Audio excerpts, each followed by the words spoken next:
आप देख रहे हैं सिटीजन वॉइस, मैं हूं शब्द। पंजाब की मुख्यमंत्री भगवंत मान का कांग्रेस विरोधी बयान सामने आने के बाद संदीप दीक्षित ने आम आदमी पार्टी पर पलटवार किया है।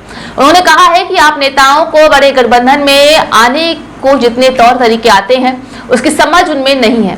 आने वाले समय में माताएं ये भी कहेंगी कि एक पार्टी थी जो आज कल तिहाड़ जेल में रहती है। ऐसी कौन सी पार्टी करती है जिसका 40% नेतृत्व जेल में हो रहा है और बाकी जाने के लिए तैयार बैठे हैं। उन्होंने आगे क्या कहा है, आइए जानते हैं। क्या गठबंधन में आने के बाद इस तरीके की चीजें सामने आनी चाहिए? देखिए, आम आदमी पार्टी की दिक्कत क्या है कि उनके पास जो एक सामान्य सार्वजनिक पटल पर एक किस तरीके से बातचीत करनी चाहिए, किस तरीके से औरों से व्यवहार करना चाहिए, उसकी कोई सीख नहीं है। और ये इनका पुराना रहा है, क्योंकि हम तो इस बात को सस्पेक्ट करते हैं कि अभी तक दिक्कत क्या थी ना, पिछले 7-8 साल में तो वो भारतीय जनता पार्टी की बी टीम की तरह काम कर रहे थे। अब हो सकता है उनको लग रहा हो कि भारतीय जनता पार्टी को उनकी जरूरत नहीं है, इसलिए वो इंडिया अलायंस की तरफ देख रहे हैं। और ठीक है, इंडिया अलायंस के कुछ लोगों ने कहा कि भाई इनको भी इंक्लूड कर लीजिए, भले ही छोटी पार्टी हो, एक आध राज्य में हो, लेकिन इनको इंक्लूड करने की एक बात चल रही है।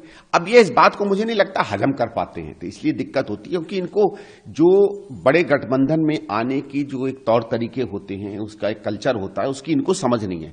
किसी के साथ भी काम करने की समझ नहीं है, चाहे दिल्ली के एलजी हो, चाहे भारत की सरकार हो, चाहे विपक्ष के लोग हों, चाहे गठबंधन हो, इनको किसी के साथ काम करने की आदत, तो आदत इसलिए नहीं है क्योंकि इनकी सारी पॉलिटिक्स पूरी दुनिया पर उंगली उठाने की है।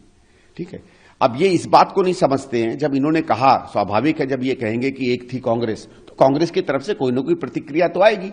लेकिन एक बात ये नहीं समझ रहे कि आने वाले समय में माताएं ये भी कहेंगी कि एक पार्टी थी जो आजकल तिहाड़ में मिलती है।